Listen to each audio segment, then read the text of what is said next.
Bon, allez, je regardais. Donc, il semblerait qu'il y a des militaires qui sont toujours dans Washington, dans la ville de Washington. Et là, c'est apparent parce qu'il y a les bus qui passent. Et là, donc le type là qui s'était fait arrêter et qui a l'habitude de filmer à Washington, là, il a une vidéo où il les filme. Il est en train de les filmer aujourd'hui, au moment où je vous parle. Ouais, ils sont toujours là. Ils sont toujours là. Après, ce que je voulais dire, c'est une vidéo que j'ai juste d'avoir. Enfin, entre guillemets. Euh, je vais l'attendre demain, mais bon. À force de lire des bouquins d'histoire, cet après-midi, donc je continue à lire mon bouquin, donc, dont je vous ai parlé dans les deux précédentes vidéos. Et ce qui m'a interpellé, encore une fois, c'est, alors, les résistants, ils étaient jeunes, très très jeunes. Et je me souviens aussi un truc, et je dirais que bon, ces derniers mois, j'ai lu pas mal de bouquins sur l'histoire, hein, avec un grand H. Et je me souviens d'avoir vu une vidéo où il y avait une exécution avec un soldat allemand. Et en fait, on venait juste de prendre une adolescente. Et il y a un jeune homme qu'on allait, entre guillemets, exécuter, je sais pas quand. Il y avait juste, c'était juste une photo. Et là, je suis en train de lire le bouquin. Et là, effectivement, on dit, alors on parle de résistants de 19, 20 ans, d'une vingtaine d'années. Alors je sais qu'il y en a qui étaient un petit peu plus vieux, mais moi, dans le bouquin, il n'arrête pas de donner, entre guillemets, des noms et des âges qui font, on est dans les gens à la vingtaine. Et donc, dans la série Manipulation, moi je me souviens, donc j'ai 50 ans dépassé, 52, et je me souviens que quand j'avais une vingtaine d'années, dans mon groupe d'âge, c'était pas aussi évident que ça de trouver un emploi et surtout d'avoir un poste à responsabilité. Et ce que je constate, moi, alors vous allez me dire aussi, c'est l'exigence de la situation, mais si on revient dans l'histoire, les gens semblaient avoir des responsabilités, tout particulièrement s'ils étaient nantis, très très tôt dans leur vie. C'est-à-dire avec une vingtaine d'années. Alors, je mets de côté les rois et les reines, mais quand il s'agissait d'officiers ou de religieux, les gens semblaient avoir des responsabilités très tôt, une vingtaine d'années. Et là, c'est là où je me dis manipulation, parce que, en gros, moi, si je vais, si j'analyse à faire, après, ce n'est que mon opinion.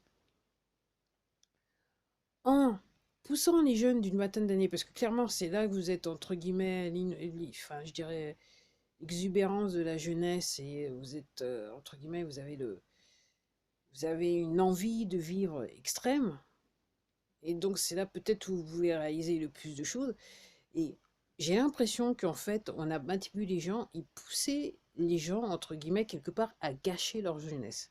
C'est vrai que maintenant, les gens, les jeunes, quand ils ont une vingtaine d'années, ils pensent plus à se saouler, à faire la fête, et patati et patata, mais pas réellement, réellement, rares sont ceux qui pensent réellement à d'ores et déjà réellement construire leur avenir, à une vingtaine d'années. Alors que ce que je suis en train de dire, dans le passé, il semblerait que à 20 ans, les gens étaient déjà dans des positions, dans des situations que maintenant, dans le monde où on vit, on ne tient plus quand on a une trentaine d'années, voire un petit peu plus. En sachant que je lisais des bouquins, bon, il y a quelques années, un bouquin de quelques années de ça, donc quand il s'agit d'être entrepreneur, apparemment, les stats montrent que, entre guillemets, si vous avez une entreprise et vous voulez réussir, entre guillemets, le, l'âge qui semble revenir dans les stats, c'est 50 ans, voire plus. C'est là que les gens, généralement, qui ont, en fait, qui réussissent dans la vie, ils ont à la fois, je dirais, la sagesse et l'expérience de vie qui fait qu'en fait, ils réellement construisent, je dirais, l'œuvre de leur vie à cet âge-là.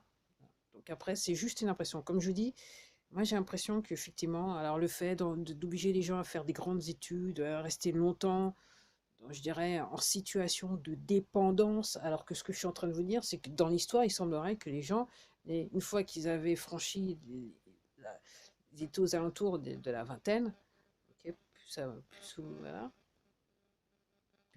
plus ou moins 5%, ils étaient déjà en situation, donc vous avez réellement, enfin moi je vois, il y a des gens alors, donc, qui disaient, lieutenant, commodore, machin. Alors vous allez me dire, voilà, c'est juste une infection. Et après je regardais une autre photo, qui me fait penser que l'éducation de vos enfants, vous les mettez devant la télé, vous leur achetez des jouets, des peluches, des choses comme ça. Euh, vous allez apprendre des choses, vous n'allez pas comprendre. Et encore une fois, avec les poteaux, ok. En gros, quand vous regardez des séries comme Les Simpsons et il y en a d'autres ou South Park, vous savez, vous avez l'impression qu'en fait ils prédisaient l'avenir. Non, non, ils prédisaient pas l'avenir. C'est juste que les gens qui créaient ce genre de séries, ils faisaient partie du club. Et donc, en gros, je dirais le motto du club, c'est d'abord dire la vérité aux gens, sous une forme qui peut surprendre, mais en sachant que les gens, en fait, nous, on nous nettoie le cerveau de manière quotidienne. Donc, même si on nous dit la vérité, on ne va pas le prendre pour ce qu'elle est, puisqu'en gros, on nous a tourné le cerveau, donc on ne voit pas réellement la vérité. Donc, en gros, ces séries, ces émissions, c'est pas que, en gros, ils voyaient le futur, c'est juste qu'ils vous expliquaient juste ce qui allait arriver dans le futur. Donc, il y a juste une petite minorité qui, quand ils regardaient ça, ils comprenaient ce qui se passait, parce qu'ils avaient compris ce qui se passait réellement dans le monde. Mais en gros, c'était pas non plus une prédiction, c'était juste, on vous expliquait ce qui. Parce que l'idée, c'est d'abord, on doit vous dire pour après pouvoir vous mettre dans la situation qui va, entre guillemets, vous nuire profondément, voire vous tuer. Donc en gros, c'est rien de surprenant, c'était juste un moyen pour eux de dire, bah voilà, voilà ce qu'on va vous faire. Bande de boutons, enfin, bande de glands. Okay. Et quand vous comprenez pas, ha ha ha ha. Et puis là, maintenant, on arrive en 2000, enfin 2019, voilà, on a mis le truc en marche, quoi, quand même. Comme c'était prévu, on a mis le truc en marche. Il n'y a pas réellement le résultat qu'on est censé avoir. Donc oui, je vous disais, donc ouais, vous allez avoir des séries, des films qui sont qui seront installés au box-office longtemps pour les enfants. Quand vous allez découvrir l'envers du décor, c'est réellement, ouais, on vous extermine, on vous a exterminé et entre guillemets, on se fout de votre gueule. C'est aussi simple que ça. Allez.